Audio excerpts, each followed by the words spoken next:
como la única dirigente política que discute que hay que alinear precios, tarifas y salarios está presa, nos vamos a hacer la pregunta del millón, esa que sí hace la gente y la Argentina que vota. La Argentina que vota se está preguntando... ¿Qué hizo Bessent con sus pesos? Es la pregunta del millón en el debate, ¿no? Económico, entre analistas, traders, referentes de eso que se llama mercado. Para ¿no? ver si lo pueden hacer ellos. El establishment, la elite financiera que por supuesto repite jugadores con la industria, con el agro, con el sector energético.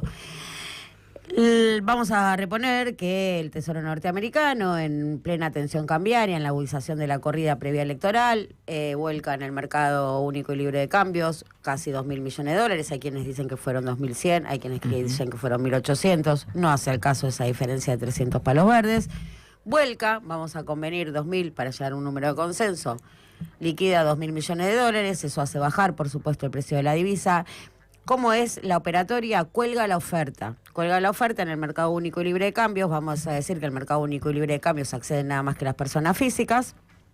Así todo tiene que desembolsar en diferentes cuotificadas, no de golpe, pero colgando ofertas, va liquidando hasta alcanzar esa suma. ¿Qué recibe a cambio de esos dólares que volcó en el mercado en la previa electoral?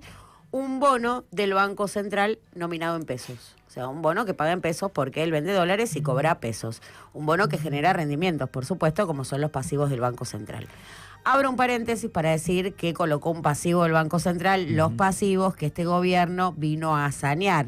O sea, que repite una operatoria de la cual, para la cual tuvo muchas críticas. Más que críticas, las puso al borde, al fleje de lo ilegal. Porque además los artífices de esa política de... Pases pasivos. Los pases remunerativos son Sturzenegger y Caputo, que se hicieron una fiesta con eso durante el gobierno de Macri. Exactamente, y que el gobierno de Alberto Fernández continuó. Esos pasivos remunerados, remunerativos, dije. Pasivos remunerados, yo dije pases pasivos, que es la tasa de caución un día. Pasivos remunerados. Fue lo que absorbió el Tesoro cuando asumió este gobierno, que se comió la deuda del Central y se la absorbió el Tesoro justamente para sanear sus balances. Bueno, ahora no es tan importante sanear los balances porque había que darle algo a Scott y se le da este pasivo remunerado. En las posiciones del Banco Central que publican el día de ayer, no están estos pasivos remunerados, que por supuesto tiene que publicar en su balance, ¿no? Lo que se le debe a Scott Bessent. Es una deuda del Banco Central con Scott Bessent. O sea que si no están, no se le debe más nada. Claro, Bessent los cobró.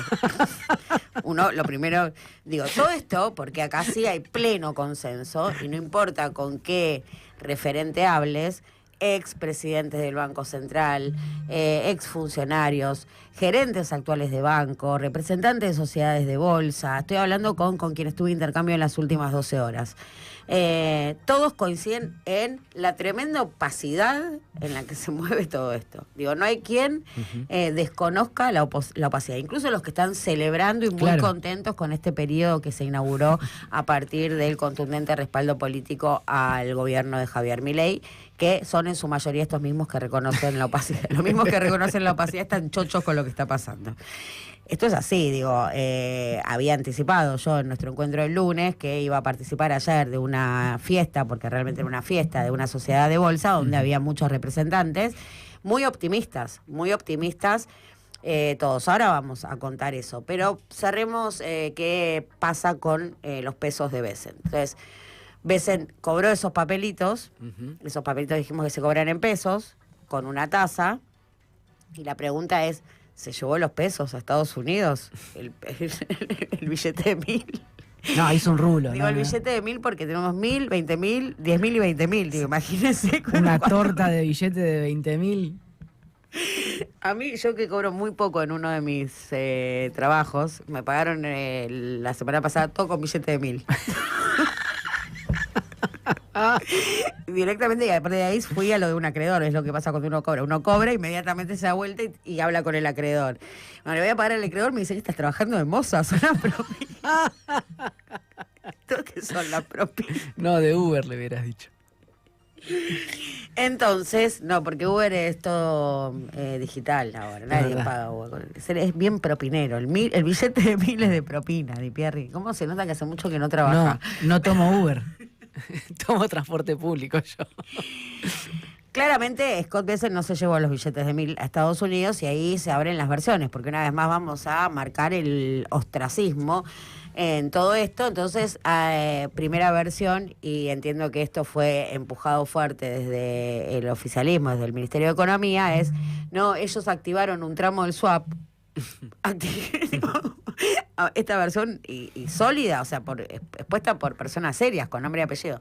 No, ellos activaron una parte del swap, se cobró de su mismo swap, se cobró de su mismo swap un tramito que activaron. ¿Cuánto?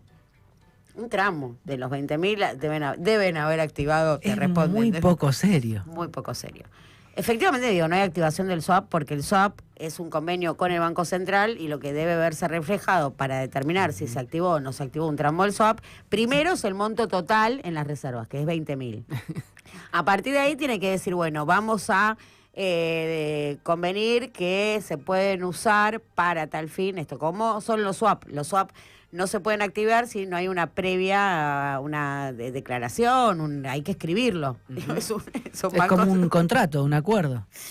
Digo, esto es realmente lo que quiero transmitir. Lo que quiero transmitir es que esto que es tan poco serio es reconocido como poco serio y aún así es celebrado. A saber, ayer cuando intercambiábamos con los distintos referentes del sector financiero local, que estaban todos en esta especie de festejo de una sociedad de bolsa, que es la sociedad de bolsa que cumplía 135 años, que es Aldazábal. Hizo una celebración ahí en Costa Salguero, en Puerto Salguero, que justo da sobre el río, o sea, con lo cual, digo, la escena parecía glamorosa, pero era una gronchada. Claro. Muy de los 90. Servía Luigi Bosca, ¿no? Y Luigi Bosca es un vino con etiqueta, pero no necesariamente el más rico en su rango. Digo, quien sabe de vino, por ese precio va a elegir un vino que sea más rico y no tanto. Esto, ¿no? Creo que en el Luigi Bosca se representa quiénes son, la etiqueta. Mostrar que tienen la etiqueta más allá de cuál sea el sabor. Los referentes del sector financiero, por supuesto, decían, ya está. Despejado el riesgo Cuca, estamos listos para ser felices. Esto, le preguntabas, bueno, ¿cuáles eran las preocupaciones de sus clientes? No, después del triunfo electoral ya no tienen preocupaciones, me contestó uno. Textual, digo. Ahora, que ya está, digo, ¿cuáles son las preocupaciones? No tienen más, ya no hay más preocupaciones. Van a invertir. Entonces, le digo, ¿no les preocupa la muralla de vencimientos que tiene la Argentina? Mañana. Bueno, estamos hablando, digo, ¿cuánto falta para pagar 4.500 millones de dólares en enero? 45 días. Con reservas negativas, pero no solo negativas, en el mismo nivel que las entregó el gobierno anterior, 11.000 millones de dólares, y en el medio pasó. Competitividad inicial que te hubiese permitido acumular reservas. Blanqueo que te compuso encajes, o sea que te alimentó reservas, porque una parte de ese blanqueo va a componer encajes. 5.000 millones de dólares de los multinacionales. 2.000 millones de dólares que quedan olvidados del repo con los bancos privados, que ya 2.000 millones de dólares nos parece insignificante, porque sí, claro, ya nos olvidamos de ese repo que también debemos. 14.000 palos del FMI. Y acá están estos 40 que son esta especie de, no sabemos todavía si, no nos atrevemos a decir, che, estos 40 son humo o qué. Lo cierto es que los 20 con el swap son 40, de esos 40, 20 son del Tesoro y 20 es lo que canaliza la JP Morgan con los bancos privados. De los 20 del Tesoro norteamericano, que el mercado descuenta que van a estar, y esto es lógico porque fue anunciado el 20 de octubre, si vamos a lo concreto, en las reservas no están. Algo está complicando que se vea reflejado en las reservas, pasado ya más de 15 días. ¿Se entiende? O sea que por ahora el mercado que descuenta que esos 20 van a estar, le cree a la palabra de Donald Trump y Scott Bessent, pero no hay nada escrito. No están. Le cree que van a estar, pero no están. Superstición por ahora. Ahora, pero si usted me pregunta, y a mí me cuesta creer que no los vayan a poner. Lo que pasa es que también cuando vas, cruzás, viajás y llegás a Estados Unidos y te das cuenta que tampoco la tienen tan fácil. Digo, no es el gobierno del consenso de Washington, súper sólido. Digo, tiene unas internas y un quilombo que se refleja muy bien en la elección en Nueva York en el día de ayer. Sí, en el día de ayer. Y el shutdown y las voces que se le están parando de manos y las complicaciones que tienen, que directamente lo llevó a tener que sentarse con China. Digo, esto que marcamos acá como una de las escenas más relevantes de las últimas semanas, porque esto es así. Ese Donald Trump, que es la super orange, todo naranja, gigante, brillante, después tiene que ir a arrodillarse con Xi Jinping a pedirle que le compre soja a sus productores. Y esto es el dato concreto. Bueno, no están los 20 mil millones de dólares del Tesoro, pero es más certero que estén. ¿Qué pasa con los de la JP Morgan? Y acá se abre otro frente también, en plena opacidad, que es que ayer, cuando uno veía los indicadores, que había mucho optimismo, digo, todo cotizando en verde, dólar volviendo para atrás, esto cuando el mercado está contento, el mercado está contento, y el mercado está contento no es una reacción, es un anticipo. Las versiones que cobraban fuerza era, bueno, se destrabó el crédito de la JP Morgan. De hecho, Toto Caputo viajó a eso, a encontrarse con JP Diamond y los inversores, y la que quedaba ahí por resolver para que esto finalmente se concrete es las garantías, porque un crédito de estas características como el que va a canalizar la JP Morgan, por la cual va a embolsar jugosísimas comisiones, tiene que dar a Argentina garantías. Se especulaba que las garantías iban a ser los derechos especiales de giro, la moneda del fondo que está en poder del Tesoro norteamericano. Pero no es equivalente con lo que estarían poniendo. Sí, el Tesoro norteamericano tiene casi más de 100 mil millones de dólares en DEG. Podría poner 20 mil millones de dólares en DEG y ponerlo como garantía, pero no lo está haciendo. Ok. Y parece que no lo va a hacer. Ya sería demasiado. No, pensé que solamente tenía que poner el equivalente a los DEC de Argentina, que son 4.500 millones más o menos. Claro, no, pero los DEC de Argentina son los que computan en la reserva como que desembolso del fondo. Ya están. Eso Argentina no los puede tocar y menos para darlos como garantía. Luego empezaban a circular otras versiones, los activos líquidos. O los activos líquidos, decimos no activos líquidos, sino los activos que tienen mayor capacidad de volverse líquidos o que tienen liquidez, ¿no? Que tienen flujo de caja. Y ahí el Estado todavía conserva centrales térmicas como son la Manuel Belgrano y la General San Martín, dos centrales térmicas que por supuesto tienen su tarifa dolarizada y son superavitarias. Están en sociedad del Estado con empresas del sector privado, ahora no recuerdo la composición societaria, pero creo que Manuel Belgrano es en sociedad con Marcelo Midling, por ejemplo, con lo cual también sería difícil colocarlas en garantías, pero hay mucha preocupación respecto a cómo se resuelve, digo, qué estamos dando en garantías para, una vez más, 20 mil millones de dólares. ¿Cómo se la deuda es impagable? Y entonces cuando le preguntas ¿no les preocupa? Digo, que esto sea realmente insostenible, digo, ¿esto cómo se va a pagar? Porque para poder garantizar las reservas que requiere esta exigencia de servicios de deuda, tiene que haber una mega devaluación, digo, para poder pagar eso. Tenés que descomprimir toda la demanda local de dólares, que es inmensa. Digo, para poder liberar esos dólares, le tenés que hacer el dólar prohibitivo a los jugadores locales, donde nosotros estamos viendo la de afuera, ¿no? Pero ahí hay una tensión. Entonces, ¿qué te dicen los jugadores locales? Dicen, los van a cagar. O sea, vos le decís al jugador... ¿A quién? Claro, vos le decís al tipo del sector privado, che, vos te endeudaste en dólares, y ahora quiero retomar esto, te endeudaste en dólares, estás viviendo una fiesta, pero esos dólares no son para vos, porque para poder pagar van a tener que mega devaluar, a vos se te va a romper el balance, porque vas a tener una deuda en dólares sobre un balance en pesos que se dispara fenomenalmente por una devaluación, y te dicen, no va a ser así, te dicen ellos. Va a renovar toda la deuda, va a despejar, esa deuda no se va a pagar, se va a renegociar. ¿Eso es patear para adelante? Sí, se supone que no le van a conceder quitas porque nunca el acreedor quiere quitas, sino sumar intereses y justamente en el mejor de los casos solo alargar duración. Entiendo yo, digo, que van a alargar duración, que van por ese sentido, pero en todo caso es blanquear esta discusión. O los acreedores o nosotros. Y ellos dicen, los dólares no van a ser para los acreedores, van a ser para nosotros, a los acreedores los van a patear. Y los acreedores están oliendo sangre. Los acreedores están oliendo sangre, igual que no sea por eso también que no se termina de definir lo de las garantías, ni el desembolso del Tesoro norteamericano, y una vez más. Entonces, de concretarse, lo que quiero decir es de concretarse y efectivizarse este fenomenal desembolso, tanto del swap como del banco privado, Ahí la pregunta es, ¿eso va a dolarizar la economía local y se va a cumplir el sueño húmedo de estos jugadores del sector financiero que quieren contener una devaluación yendo a una dolarización? ¿Cuánto de esto juega una resolución del Banco Central del día de ayer, que quizás también pasa bajo el radar, donde propone abrir un debate público sobre cómo se compone la fórmula para estimar el tipo de cambio real? El tipo de cambio real es el TCR, es el dólar mayorista. Entonces, lo que propone el Banco Central es una suerte, vamos a trazar un paralelismo con la discusión sobre el IPC, del índice de precios al consumidor, que se está discutiendo los ponderadores, no la fórmula, cómo pondera la fórmula. El gobierno ahora está proponiendo dar esa misma discusión respecto del tipo de cambio. A ver, el tipo ¿Cómo hace para ponderar un tipo de cambio? Ahora lo voy a explicar. Durante la convertibilidad, el tipo de cambio, el precio del dólar, surgía de cuántos pesos había en la economía, porque por cada dólar tenía que haber un peso. Sí. Entonces era una fórmula lineal. Sí. Y así se mantenía la convertibilidad. Sí. Ajustando la base monetaria o el circulante o toda la base monetaria amplia. Es cierto que no había tantos instrumentos como hay ahora, ¿no? Claro. Indexados.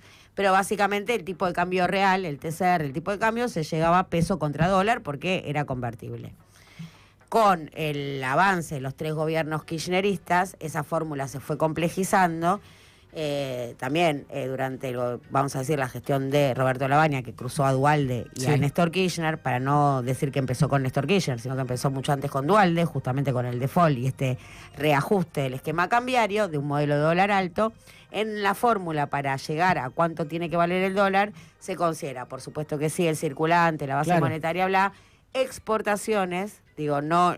Por supuesto que no sé la fórmula, cómo plantearla, porque si no sería economista, que no soy, pero la fórmula se compone por circulante, o sea, pesos en la economía, exportaciones, relación con las monedas, es una fórmula más compleja. ¿Cuál es la relación de las monedas con Brasil y tus principales socios comerciales?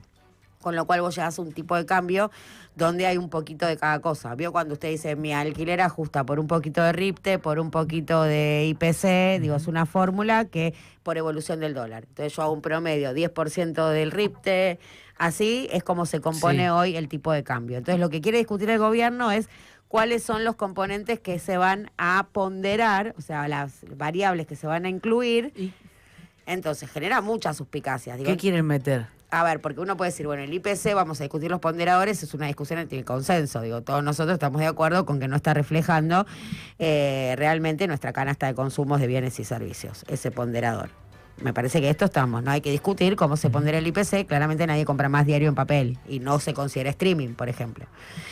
Ahora, con el dólar, digo, hay una demanda, digo, alguien está diciendo, che, este está mal medido, hay una discusión donde todos entendamos por qué. No, entonces la suspicacia o la sospecha va en el sentido de la dolarización. Digo, que se vuelva a constituir una fórmula que vuelva al dólar convertible, lo que abonaría a la teoría de que se avanza cada vez más rápidamente hacia una dolarización que te evite el costo social de una devaluación, entendiendo ya no con el impacto en la economía real. No me refiero a esto, evitar que la devaluación tenga un impacto en la economía real que les chupa realmente un huevo, sino en la nominalidad del estabilizador social. Solo en una nominalidad, que no tiene una traducción. En lo que ve el pobre que no compra dólares en la pantalla. Exactamente, y sobre todo, sí, el pobre que no compra dólares en la pantalla, que le funciona, que el dólar esté quieto como una suerte de tranquilizador, pero ¿por qué? Porque eso justamente también le juegan los balances nominales de las empresas, que ante una devaluación no se les dispara las deudas en dólares, es fenomenal el endeudamiento en dólares, que fueron tomando compulsivamente durante todo el gobierno de Javier Milei, donde la deuda del sector privado se disparó otros 15.000 millones de dólares. ¿Y el componente deuda es acá la discusión? Digo, ¿qué hacemos con el componente deuda? Que todos subestiman. ¿Y por qué les serviría a los devaluadores que se fije una nueva convertibilidad en 1.500 pesos por dólar, supongamos? Porque incluso para los devaluadores podría contener una devaluación no encubierta, si se quiere. Digo, que con esa modificación venga una corrección del tipo de cambio para dejarlo fijo ya. Para fijarlo. Que conceda un salto cambiario. O sea, al principio sí una devaluación. Claro, lo que sucede, claro. Con una devaluación inicial que esté contenida o que contemple justamente qué es lo que va a suceder con los pasivos en dólares, tanto del sector público como el del sector privado. Ahí es donde entra que no les importa el costo social por una devaluación, porque la devaluación igual la harían. El argumento que están dando es que el pass-through viene moderado, Sí. que nosotros nos permitimos dudar sobre esa moderación del pass-through y si no se va a ir recalentando, porque lo que vemos es una presión inflacionaria en aumento. Cierto que mucho más moderada que la que se comió Sergio Massa con el salto cambiario del Fondo Monetario Internacional en plena campaña, que se la disparó por 3 al 12%. Mucho más moderado tener la actividad, digo, estamos en recesión, técnicamente en recesión. Ahora bien, más allá de cuánto vaya góndola y que lo pueda absorber algún eslabón de la cadena de valor, porque dispara los costos igual, o sea, en algún lugar de la cadena de valor ese pass-through se está absorbiendo. ¿Cuál es el límite de esa absorción? Porque ya con el solo hecho de decir que todo lo que se produce a nivel local tiene un componente importado, se mueve el tipo de cambio, se mueve la estructura de costos, los gastos indexados. Y con gastos indexados vuelvo a esto. Deuda dólar link del Tesoro Nacional. Se le dispara fuerte. ¿Cómo sostiene el equilibrio fiscal si va a tener que desembolsar una cantidad mucho mayor de pesos por la deuda que tiene atada al dólar link? Tarifas. Y tarifas es un umbral de la conflictividad social que quizás se subestima respecto al tipo de cambio, pero ojo, también ahí pinchemos o dejemos ahí pinchado o destacado sobre la mesa para ver la evolución que pueda tener el tema de las tarifas, que también viene, ¿no? También recalentando la situación. Cierro porque quiero contar también un mano a mano, no puedo decir su nombre, no puedo decir el nombre de nadie de los que estuve hablando ayer, porque son activos muy valiosos, poder conservarlo como fuentes, pero estuve con una persona que venía de estar el martes con Peter Lamelas y ayer con el Fondo Monetario Internacional, esta persona. De la conversación con Peter Lamelas, me contó que Estados Unidos tiene una hipótesis real de conflicto bélico. Estoy transmitiendo exactamente lo que me transmitió esta persona. ¿Conflicto bélico con quién? Con China, por supuesto.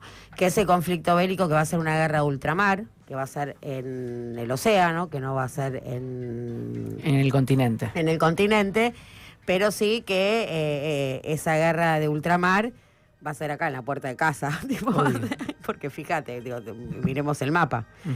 Ahí el interés de todo lo que tiene que ver con Patagonia, Sur, etcétera, hay un punto estratégico en las Malvinas que está en discusión, porque Estados Unidos le está pidiendo a Milei que las recupere justamente en este sentido, por esta lógica. Milei les está explicando que es un yunque económico, recuperar Malvinas, esto es lo que me transmite, así como lo estoy contando. Y Milei le responde, esto es un yunque económico, yo entiendo que vos necesitás geopolíticamente Malvinas, pero el muerto de todos estos Kelper muertos de hambre, menos como yo, contesta Javier Milei a Estados Unidos, está en la discusión. Pero todo esto vamos a estar muy protegidos nosotros y nos tenemos que quedar tranquilos, me dice interlocutor a mí. Digo, no te preocupes por todo esto que te estoy diciendo. La soberanía, que no te preocupe. Porque nosotros estamos adentro de la doctrina Monroe. Esta es la doctrina Monroe. Otra vez ese cuento. Dijo la doctrina Monroe y nosotros estamos adentro de En el 82 decían lo mismo. Exacto, los milicos. Bueno, es la reversión de eso. Entonces le pregunto, ¿y con el FMI qué onda? El FMI pide devaluar. Me dice, no es que pide devaluar. El FMI lo que quiere es cobrar. Y una vez más deja expuesta esta tensión o esta discusión hacia adentro de las élites y de los sectores dominantes.